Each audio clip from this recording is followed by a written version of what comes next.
Ainda estamos aqui no CETEP do Baixo Sul, onde está ocorrendo a primeira Conferência Intermunicipal da Educação.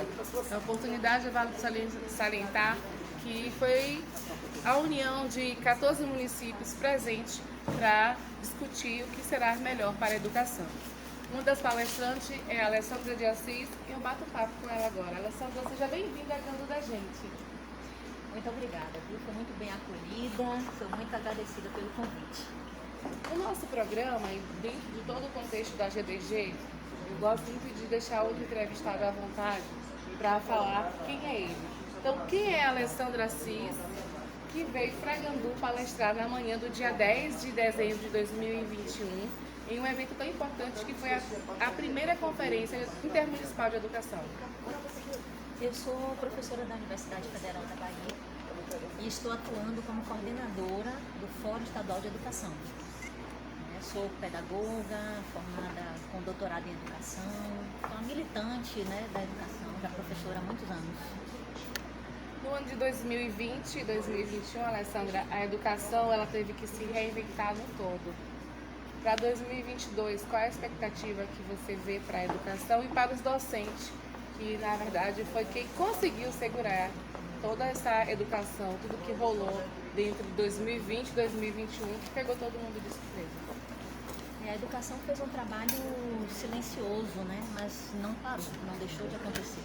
É uma preocupação muito grande com a necessidade do fechamento das escolas como medida sanitária, de como dar acesso ao conhecimento aos estudantes, não deixar faltar a instrução, a formação. Então foi um esforço muito grande feito por todos, educadores, gestores, coordenadores pedagógicos, para que realmente as crianças, os jovens não deixassem de manter o vínculo com a escola, se manter estudando. Então a utilização da internet, mesmo com dificuldade de estrutura muito grande, houve aí reivindicações de que a gente tivesse políticas públicas para garantir a universalização do acesso à internet, para que de fato os estudantes pudessem ter acesso ao conhecimento, mas a gente tem alguns entraves que ainda não permitiram que isso acontecesse. Agora a gente já percebe, com o avanço mesmo da pandemia, a melhoria inclusive dos índices, uma fase de retorno até presencial. Mas aí uma preocupação se coloca agora nesse momento, que é se de fato os estudantes retornam. E aí uma preocupação muito grande com o problema do abandono escolar. Então essa talvez seja hoje a principal preocupação. Como assegurar que esses alunos que estavam matriculados, estavam fazendo atividade de casa e tal, que eles efetivamente retornem. Porque a educação é um fenômeno social que está integrado a outras situações.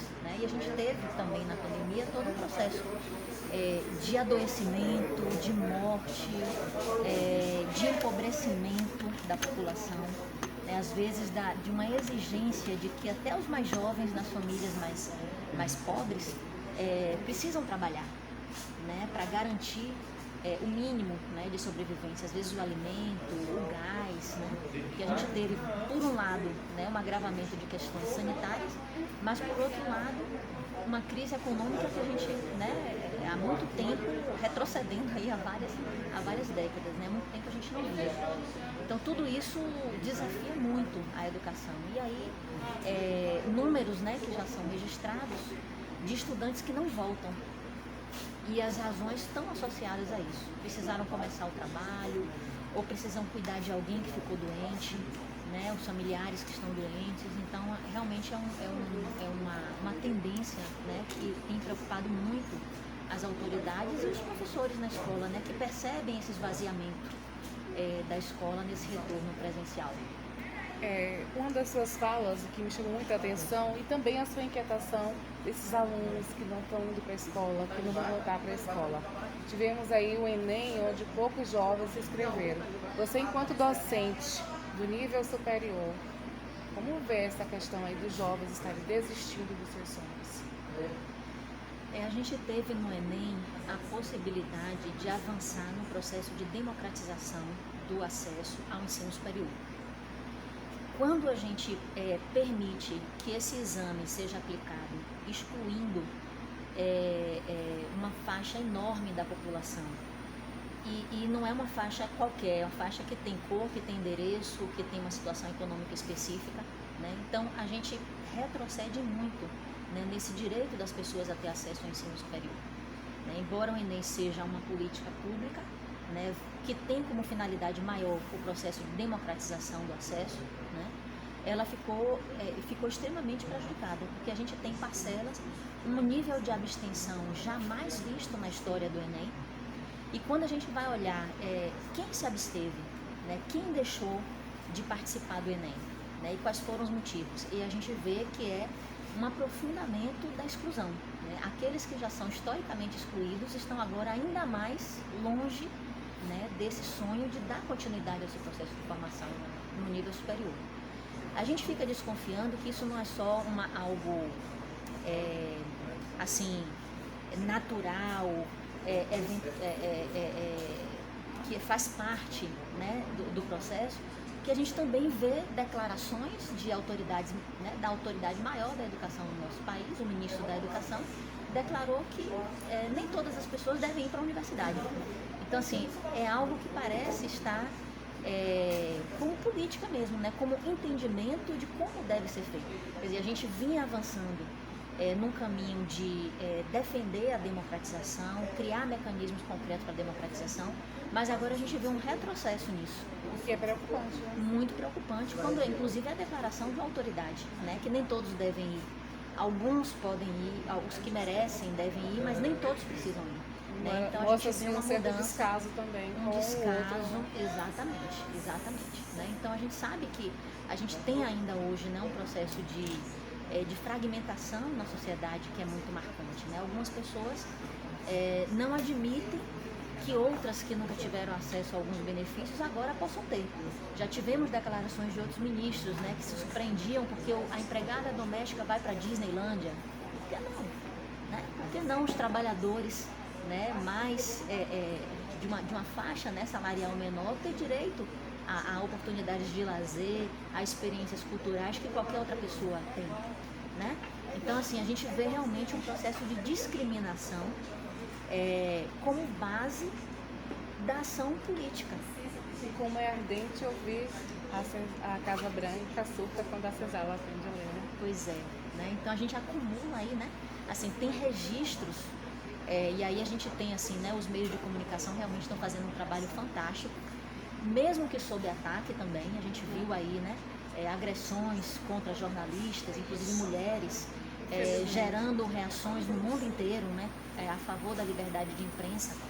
Mas a gente vê o jornalismo fazendo uma cobertura muito importante, né, mostrando, registrando fatos que não deixam calar essa realidade, né, de um descaso, de uma discriminação, de uma falta de respeito das autoridades maiores que deveriam estar honrando o Estado Democrático de Direito, cumprindo a nossa Constituição que fala da igualdade, né, da tolerância, da construção de uma sociedade justa, né, enfim, da fraternidade, da solidariedade.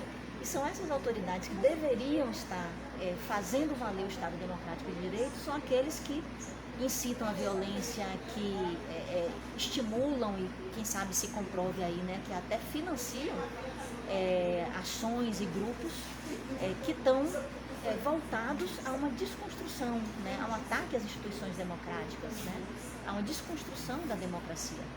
Né? Então é um momento muito grave que a gente está vivendo, né? E a Conferência de Educação é esse espaço de problematizar e refletir tudo isso. Como você visualiza todos esses professores que saíram de suas cidades? Algumas pessoas às vezes falam assim, participar de conferência é bom que ganha um caixa 2, tem todas essas conversas que tem os bastidores, o professor vai ganhando alguma coisa, é diária, e que muitas vezes não é bem isso. E você vê professores aqui gritando, tirando a máscara, no bom sentido do uso que estamos usando agora, né, a máscara, para gritar e dizer assim, a educação precisa disso. Se unirmos as nossas forças, vamos somar e vamos ter um resultado melhor. As conferências são instâncias de participação social que estão previstas em lei. Então é um direito. Elas acontecem porque elas estão, por uma determinação legal, elas precisam acontecer. E elas geram subsídio para todo um processo de planejamento das políticas públicas de educação. né? Então, de certa forma, para os profissionais da educação, é um compromisso estar presente aqui, né? Faz parte da responsabilidade mesmo profissional estar presente. Dia letivo.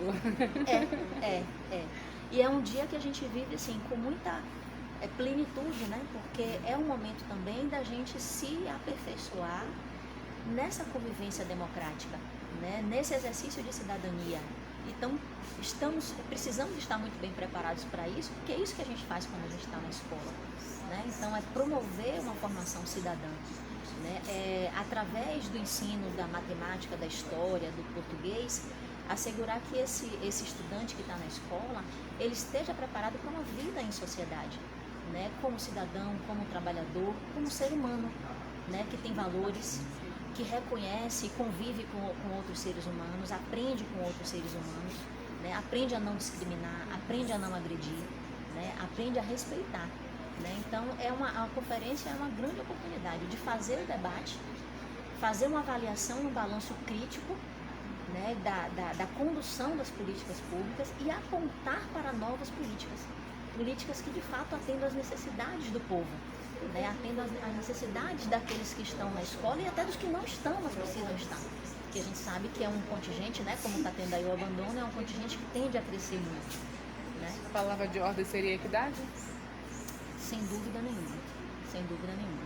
A gente tem uma sociedade hoje no Brasil muito desigual. O que predomina é a injustiça. Em todos os campos, o acesso a todos os direitos, né? Então, é necessário que a gente dê a devida atenção aonde ela precisa, aonde a necessidade está maior, né? Então, não tem como a gente tratar iguais, né? Tratar de uma forma igual aqueles que têm condições muito diferentes, né? E a gente tem, com a própria pandemia, né? E toda a falta de atenção do governo com a garantia de direitos sociais, da assistência social e do próprio direito à educação, do próprio direito à saúde. A gente viu aí o problema das vacinas que estão sendo julgados pela CPI, né? Quer dizer, um atraso na compra da vacina que leva a gente aí a 600 mil mortos, né? Então a gente vê toda essa falta, né, de cuidado com o povo como sendo uma marca desse governo que justifica da forma mais, né, inconcebível possível a sua própria escolha. Então a educação ela precisa estar ajudando a gente a pensar em toda essa situação, né, a realmente fazer com que a sociedade, isso não é doutrinarismo, né, é formar cidadão, é fazer, ajudar a que ele pense a sua própria realidade, porque ele é um sujeito histórico, por mais que digam que ele não tem força nenhuma e não tem nenhum poder, né, mas ele é um sujeito que faz a história. Né? E aí tem uma do meio de comunicação, uma imagem que ficou muito marcada, que foi num protesto que aconteceu na Ásia, né? Num dos países da Ásia, que era num protesto, numa praça enorme, uma fila de tanques, não sei se você lembra desse evento, uma fila de tanques para conter aquela manifestação, e um manifestante para na frente da fila de tanques, né?